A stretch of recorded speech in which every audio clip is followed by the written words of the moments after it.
What's going on, everyone? Welcome to another episode of The Modern Philosopher. As always, don't forget to like, share, comment, and subscribe because I'm trying to get rich and famous, and I can't do it without you guys' help. I talked about it in my last video, so I'm going to talk about it again in this video and every video till then. My goal by the end of March is to reach 50 subscribers on my YouTube page. So if you guys watching these videos, I'll put the link on top so you guys can click it and just go over there, subscribe, and watch it. Like, you should leave a comment, share it with some friends and family. I'm trying to get rich and famous so I can pay some bills. That's all it is, Last video, not this actually, you guys, I didn't post it on the Facebook page, but on the YouTube page, I dropped a video. It's 5 reasons why your relationship might be failing. Now, I will warn you guys, you probably are going to disagree with some of these reasons. And I've taken a lot of these reasons, not just from the Bible itself, but from other things that I've observed as far as people are that get into relationship stuff like that too. When you stop and you listen to why some people broke up, why they their marriage or relationship didn't last, you really kind of start to dig a little deeper. You can oftentimes find what was at the center of that problem. So it's 5 reasons why your relationship might fail. Go ahead and hit the link and take you over there, and you can watch it if you feel intrigued. But today I'm going to be talking about the 3 aspects of self-care. And I want to kind of help you guys understand what it looks like. Okay, so the 3 aspects I'm going to talk about is self-development, self-improvement, and then self-maintenance. Okay, now the self-development part is kind of the first part, right? This is the area of your life where you decide what direction you want your life to head into, right? What do you want the trajectory of your life to look like? Where do you want to be? Who do you want to be? How do you want to get there, right? So this is the part where it's kind of like writing a rough draft. You kind of outline it. You make a rough draft of your life, and you decide where you should go. You decide what steps you're gonna take to get there. You get the knowledge, you get the info. You kind of do some research here and there. You figure out how to get where you want to be, right? Then the next step is the self-improvement part. This is the time when you start taking all the knowledge that you got from the self-development phase and you apply it and you start putting it into practice. So say maybe you want to be more of a fit person. You start saying, okay, well, you know what? I need to start changing my diet, and I need to start implementing some type of rigorous activity throughout the week. So you implement those things. You change your diet, you add some sort of activity. Maybe you want to be more outgoing, so you start saying, hey, once a week I'm gonna go do something that gets me out of my comfort zone. So you implement the knowledge that you gain from the self-development part, from the rough draft. And then there's finally the self-maintenance part, which is kind of the part where after you've improved, after you've become the individual that you want to be, you take steps to maintain it, where you might still improve, but not as gradually as you did during the self-improvement stage, right? It's like instead of going focusing specifically on getting better, now you're doing small little things here and there to sustain you or to slowly increase you. And what this does, it kind of mirrors life in a way, right? Because oftentimes in life comes in phases.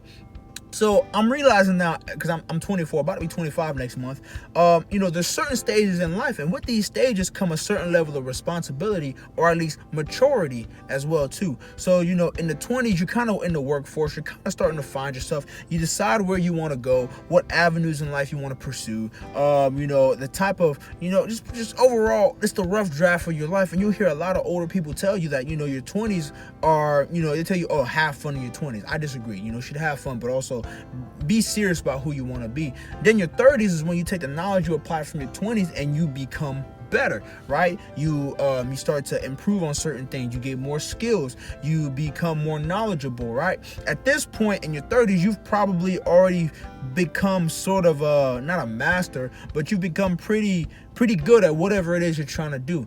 And then in your 40s, 50s, 60s, that's where everything is essentially automatic, right? You start to kind of become kind of a master at your craft, whatever your craft is, whoever you are, right? Because now the years and the time that you spent building yourself up from the self-development stage to the self-maintenance stage is already a part of who you are. It's kind of like muscle memory. You ingrained it into every fiber of your being to the point where just simply doing the things that were hard for you in the beginning is literally as easy as breathing.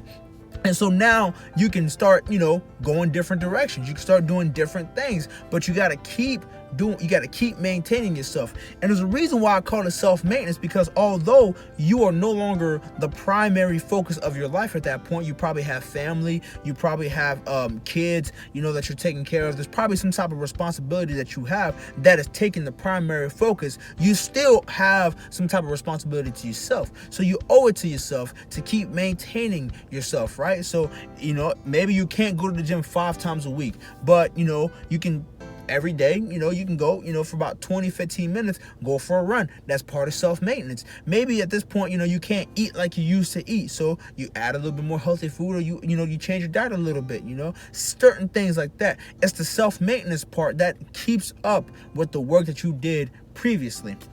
And it's important to do this, especially in relationships, because oftentimes what happens is when we achieve what we want to achieve, we get comfortable and we stop working as hard and we start to relaxing to the point where we're not even maintaining anything. We're just kind of, going through the motions. We're like, oh, I'm here, so I no longer have to work. There's nothing for me to do at this point. And that is wrong, because you got to where you were because of the work that you did beforehand.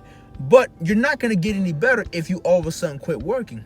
I realized this a couple months back in my life when I was laying in bed just chilling, and I think about the life I was living a year prior, where I was pretty much working like 60 hours a week for 2 jobs, making the same amount of money that I'm making now. And I'm sitting there, I'm like, man, I'm better now. I have more free time. I have time to do other things that I want to do. But then I started kind of struggling a little bit. I kind of started feeling not so well. And I'm like, why do I feel this way? And I started realizing that I've spent more time doing nothing because I freed up so much of my time, because I only work one job and I make more money. So I freed up so much of my time, but now I'm not doing anything with that time. I'm not really investing that time to help me get better. I'm just letting it fly by. And in my spirit, it didn't really mesh. It didn't feel right. So I had to look to that understanding and say, okay, I can't get comfortable. I'm better now than I was when I first started the journey. Yes. But now how much further can I go? And, once you get to that level, once you get to that realization in your life, whatever your goal is, whatever whatever direction you choose to go to, right? Once you get to that level, you gotta keep up with yourself. All right, that's the best form of self-care. You got to keep up with yourself. You'll have your primary focus, and that's going to be more important. Of course, your family, your job, whatever responsibility you choose to have is going to be more important.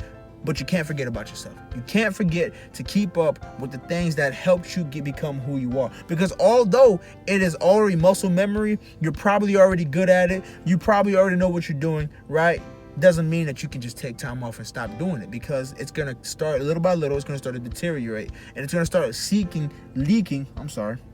leaking into other aspects of your life, where you're going to start feeling some type of way. You're like, man, I don't really feel right. Why do I feel unfulfilled? And it's simply because you're not keeping up with yourself. Anyway, guys, my word for the day. I hope it made sense. If you wonder why I'm dressed like this, it was cold this morning and I'm comfortable, and it's a little warm, but I don't want to take off my hoodie. So yeah. Anyway, like I said, don't forget to go to the YouTube page. Help me to get to 50 subscribers by the end of March. Help me get rich and famous so I can pay these bills. Deuces.